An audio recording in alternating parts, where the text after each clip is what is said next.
In this video, we'll be looking at horizontal asymptotes. Before we start, I want to do a brief comparison of vertical asymptotes to horizontal asymptotes. So vertical asymptotes cannot be crossed. You can't cross a vertical asymptote. And the vertical asymptotes occur as the y values, or the f of x values, approach positive or negative infinity. So this right here, this is a vertical asymptote. It looks like we have a vertical asymptote at x equals -4 on this graph. When we talk about vertical asymptotes in terms of limits, we're typically asked the limit of f of x as x goes to some number. Maybe in this case, it would be -4. If we were looking at this graph, we would be asked the limit as x approaches -4 of f of x, and our answer would wind up being positive or negative infinity. For horizontal asymptotes, on the other hand, these can be crossed, and these are when the x values approach positive or negative infinity. The way that we're asked these in terms of limits is we're asked the limit as x approaches positive or negative infinity of f of x is a number, and then that's what we need to find. For this first graph, we have a vertical asymptote at x equals -4, which is right here on the graph, and then we have a horizontal asymptote at y equals 1. And we know that we have a horizontal asymptote because the line is flattening out and getting closer and closer to 1. The y values are getting closer and closer to 1 as the x values continue towards infinity. And on the other side, as the x values continue towards negative infinity, the y values are getting closer and closer to 1. So this means that our horizontal asymptote for this graph is y equals 1. If we talk about finding the horizontal asymptotes analytically, there's one shortcut that we can use. If the numerator and the denominator of the function have the same degree, then the horizontal asymptote occurs at y equals the leading coefficient of the numerator divided by the leading coefficient of the denominator. So applying that to this example, first we need to check if the numerator and denominator have the same degree. The degree in the numerator is 1 because we just have x to the first power, or just x, and the degree in the denominator is also 1.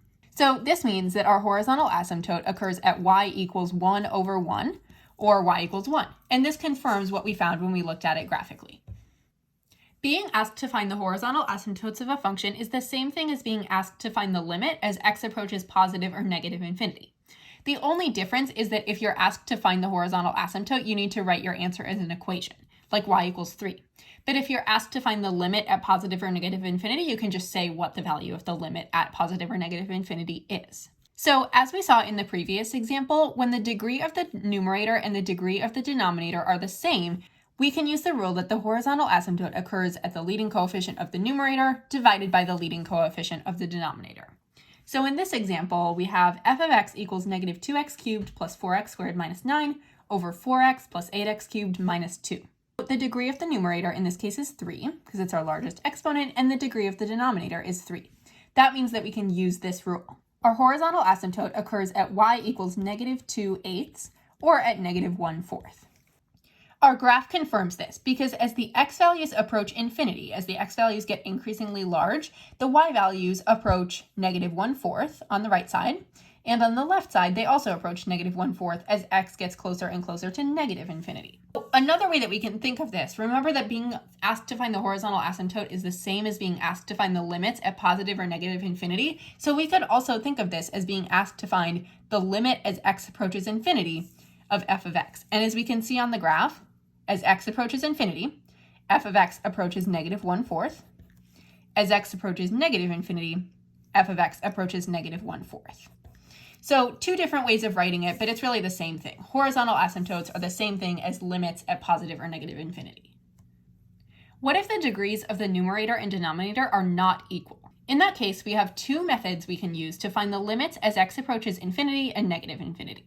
Here's our graph, which I'm going to use for some graphical verification after we've done our methods. First, I'm going to show the dominance method.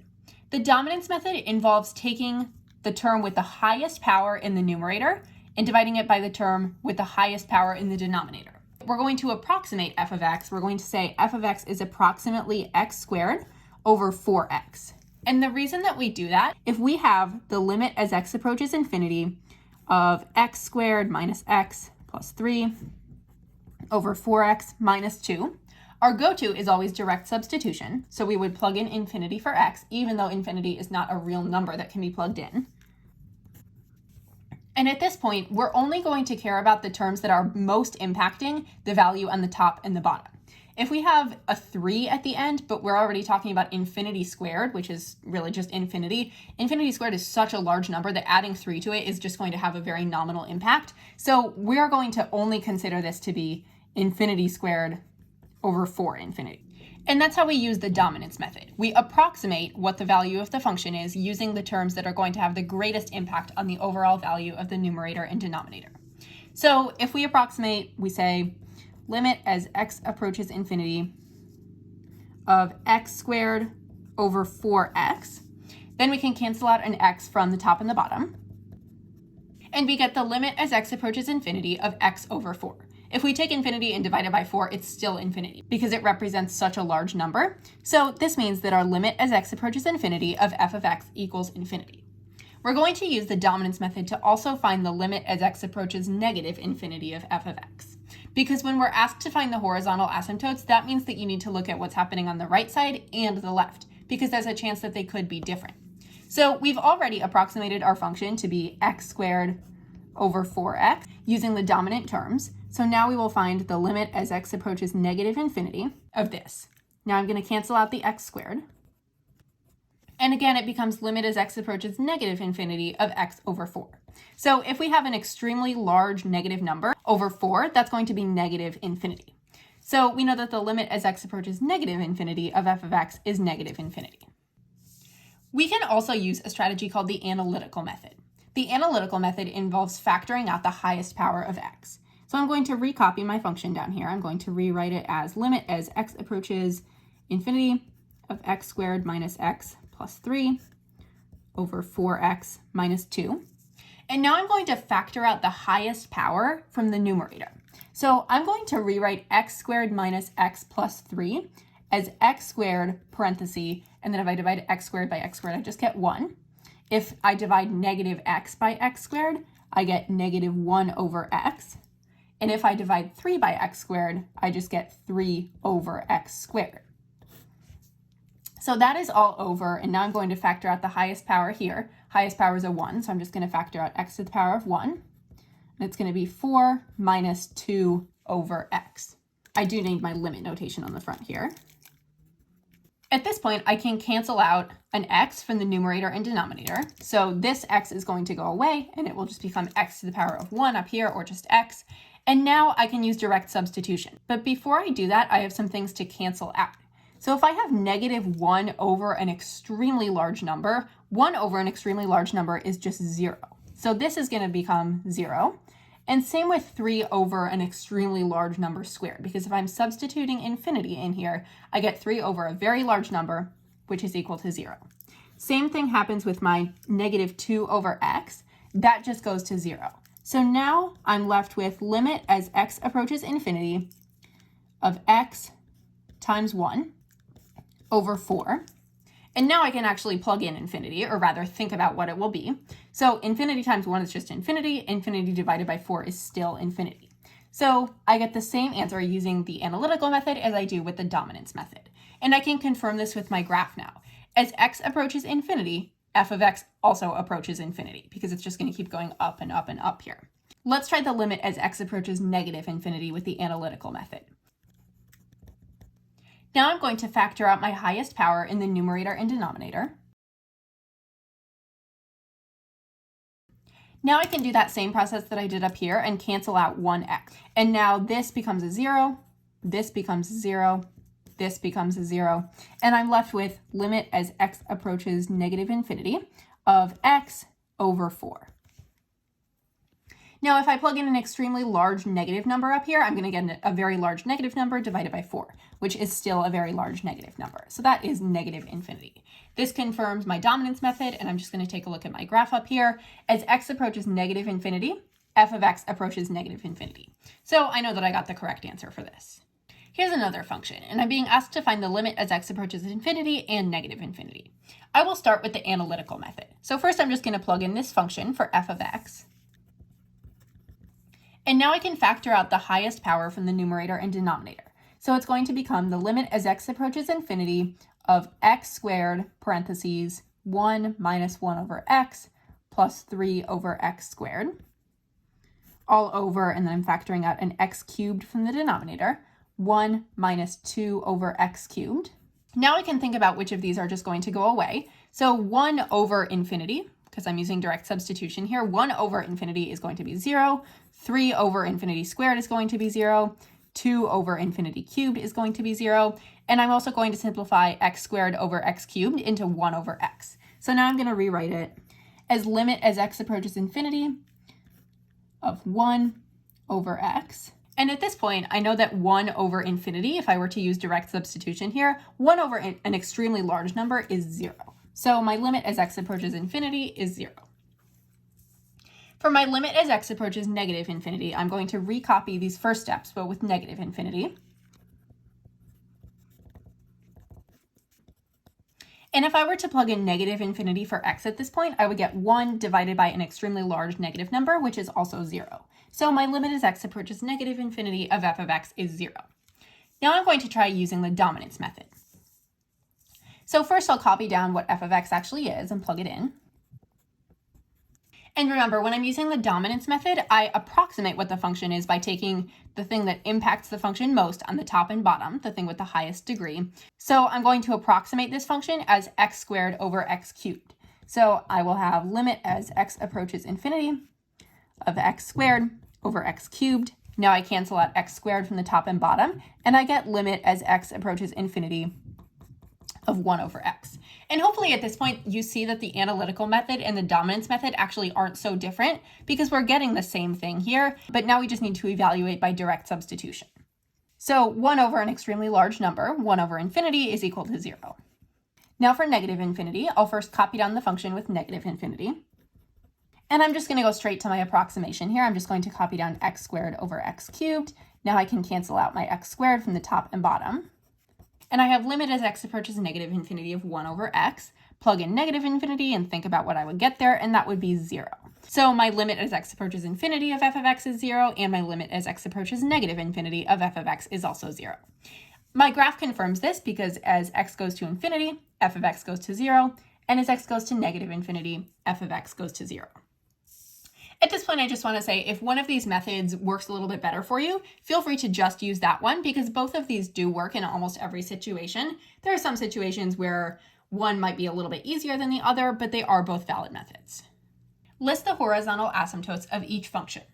Since I'm being asked to list a horizontal asymptote here and I'm not being asked for the limit as x approaches infinity or negative infinity, I'm going to be mindful to write my answer as y equals something. And I might have more than one horizontal asymptote if the degrees of the numerator and denominator are different. So I'm just going to keep that in mind as I solve my problem. What I'm really looking for here is the limit as x approaches infinity of f of x and the limit as x approaches negative infinity of f of x. So I'm first going to copy down my function for f of x. I'm going to plug that into the limit. And now I can choose whether I want to use the dominance method or the analytical method. I think in this case, I'm going to choose to use the dominance method. So I'm going to pay attention to the negative x to the fifth in the numerator and the 5x squared in the denominator. So I will rewrite this function using my approximation of the function. And now I can cancel out x squared out of the numerator and denominator. And I get the limit as x approaches infinity of negative x cubed divided by 5. At this point, if I were to plug in infinity, infinity cubed is still infinity, so then I have negative infinity divided by 5.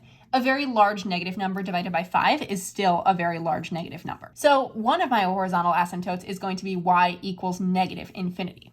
And you could write this, or since infinity is not an actual number, you can also write that there are no horizontal asymptotes. However, before you write that, I just want to check the other side. I want to make sure that there's not a horizontal asymptote as x approaches negative infinity. I'm going to bring down my approximation of the function at this point. I'm going to say limit as x approaches negative infinity of negative x to the fifth over 5x squared, and then cancel out an x squared of the numerator and denominator. And at this point, I can use direct substitution, so I can plug in negative infinity. So negative infinity cubed, cubing something does not make the negative go away. If you square something, that does, but if we cube it, the negative is still there. So then I have negative infinity, which is just positive infinity. So I have positive infinity divided by 5, which is still positive infinity. So that's my horizontal asymptote on the other side. It's y equals positive infinity. And again, since we're being asked to find the horizontal asymptotes, that means that they want an equation. And these equations, since infinity is not an actual number, we could either write there are no horizontal asymptotes, or we could box these and say these are the horizontal asymptotes.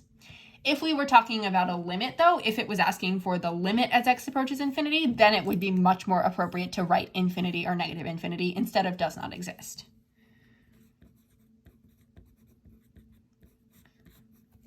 In function g of x, the degree of the numerator is the same as the degree of the denominator. We have 5x cubed on the top and 4x cubed on the bottom.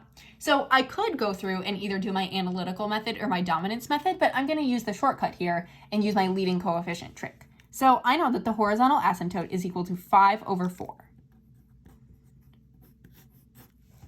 Here we're being asked to find the limit as x approaches infinity and the limit as x approaches negative infinity of each function. So for f of x, I'm first going to rewrite this to make it a little bit easier to visualize what I'm doing. So this is really what I'm doing. I'm finding the limit at infinity and the limit at negative infinity. In this one, it's actually been kind of pre-simplified for me. All I need to do is use direct substitution here. So if I substitute in infinity here, negative 3 divided by a very large number, we can say that that is really close to 0. Because if you have like negative 3 over 1 million, that is going to be really, really close to 0. So this is 0, so I'm really finding the limit as x approaches infinity of 8, which is just 8. And for negative infinity, I can do that same thing. If I were to plug in negative infinity, I get 3 divided by a very large negative number, which is pretty close to 0. And then I can use limit as x approaches negative infinity of 8, which is equal to 8. For h of x, first I'm going to rewrite it with my proper limit notation. And now I'm going to think about what happens if I directly substitute in infinity. So if I substitute infinity in here, I get 2 to the power of infinity, which is going to be an infinitely large number. And then I have an infinitely large number times 6, which is just an infinitely large number. So my limit as x approaches infinity of h of x equals infinity. For negative infinity, it gets a little bit more interesting. First, I'm going to rewrite it by plugging in negative infinity using direct substitution. And I get 6 times 2 to the power of negative infinity. This is hard to conceptualize, so I'm going to rewrite it as 6 times 1 over 2 to the power of infinity. That's one of our exponent rules. If we have a negative exponent, we just stick it in the denominator. So 1 over 2 to the power of infinity. 2 to the power of infinity is an extremely large number. 1 over a very large number is just 0. So I have 6 times 0, which is 0. So as we're looking for the limit as x approaches infinity of this function, I think I want to use the analytical method here. So I'm going to rewrite this as the limit as x approaches infinity. And instead of writing 3x cubed minus x minus 7, I'm going to factor out an x cubed, and then it will be 3 minus 1 over x squared minus 7 over x cubed. And in the denominator, I'm going to leave this inside the square root, but I'm going to factor out an x to the 6th.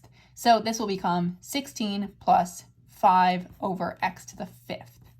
At this point, I know that 1 over x squared is going to become 0, or it's going to get very close to 0 if I plug in a very large number, and so is 7 over x cubed, and so is 5 over x to the 5th.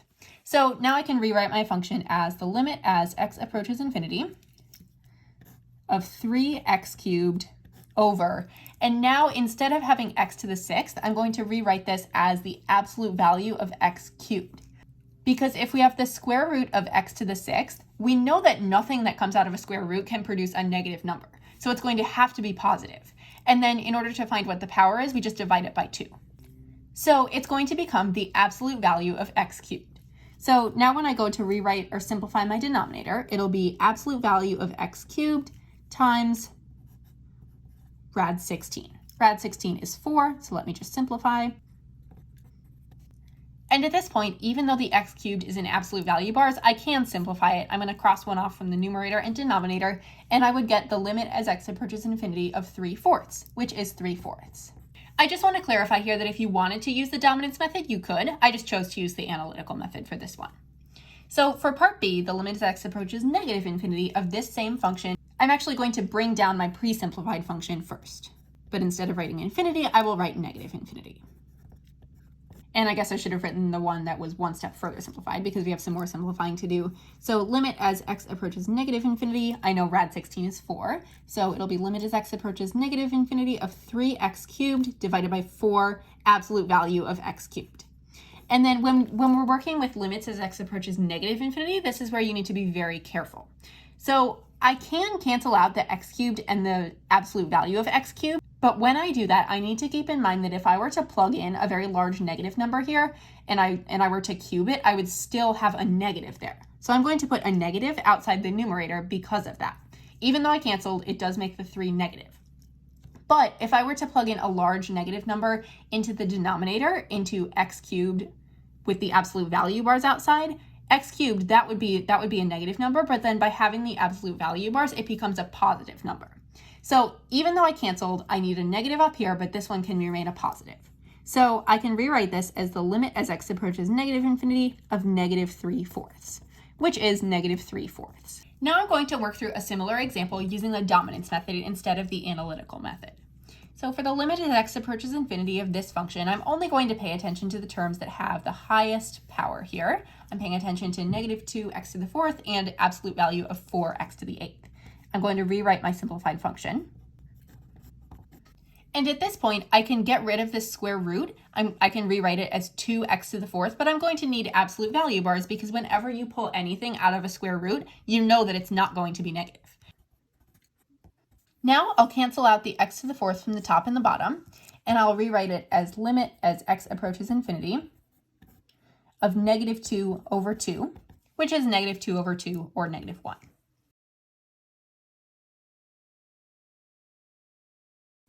For negative infinity, I've already kind of simplified my function up here. I already pulled out what terms I want to use because these are the terms with the highest degrees, so they're going to impact the function the most. So I'm going to copy this down here, but with negative infinity instead. And again, at this point, I can get rid of the square root. I can simplify this, but it has to be in absolute value bars. And now I can think about what would happen if I plug in negative infinity to the function. So negative infinity to the 4th, that produces a very large positive number, times 2. And now I can cancel out x to the 4th from the top and bottom. And now is the point when I need to think about what my negative will do. So if I were to plug in negative infinity before crossing these out, I'd get negative infinity to the power of 4, or a large negative number to the power of 4. I don't need to worry about placing a negative sign out in the front this time because anything to the power of 4 is going to be positive. When you square something or put it to the power of 4 or 6 or 8 or any even number, it's going to produce a positive number. And the one in the denominator will also obviously produce a positive because it's x to the 4th and we have those extra protection absolute value bars outside of it. So this simplifies into the limit as x approaches negative infinity of negative 2 over 2, which is equal to negative 1. For these two, there's not any pre-simplifying that I can do. I'm just going to go ahead and use direct substitution right away. So I can plug in infinity to this one. And I just want to make a note that when I write infinity in the function, that's technically not something that can exist just because infinity is such a large, or if it's negative infinity, it's such a small number. But I'm just writing that for the symbolic purpose of seeing how it will impact the function. 1 over infinity produces a number that's extremely close to 0. So I'm going to go ahead and rewrite this as 7 times the cosine of 0. The cosine of 0 is equal to 1, so it's really 7 times 1, or 7. That's my limit as x approaches infinity. For negative infinity, I'm first going to plug in negative infinity to the function using direct substitution. And if I take 1 and divide it by an extremely large negative number, I'm again going to get something that's very close to 0. So this is like saying 7 times the cosine of 0. Cosine of 0 is 1. 1 times 7 is 7. If the limit as x approaches infinity of this function equals 1/7, what is the value of k? Something that I'm noticing right off the bat about this function is that the degree of the numerator and the denominator are the same. We have 7x to the 7th and then kx to the 7th. But we also have a k outside the parentheses here. So what I'm going to do is first distribute this k. And I know that one of my rules is that if the degree of the denominator is the same as the degree of the numerator, then my horizontal asymptote, or my limit at infinity or negative infinity, is going to be equal to the leading coefficient of the numerator divided by the leading coefficient of the denominator. So my horizontal asymptote is going to be 7 over k squared, because those are my coefficients. And I'm given that my limit as x approaches infinity, or my horizontal asymptote on the right side, equals 1/7. So I know 7 over k squared needs to equal 1/7. And now I'm going to cross multiply. I'll do 7 times 7, which is 49, equals k squared times 1, which is k squared. And then I can take the square root of both sides. So k can equal positive or negative 7.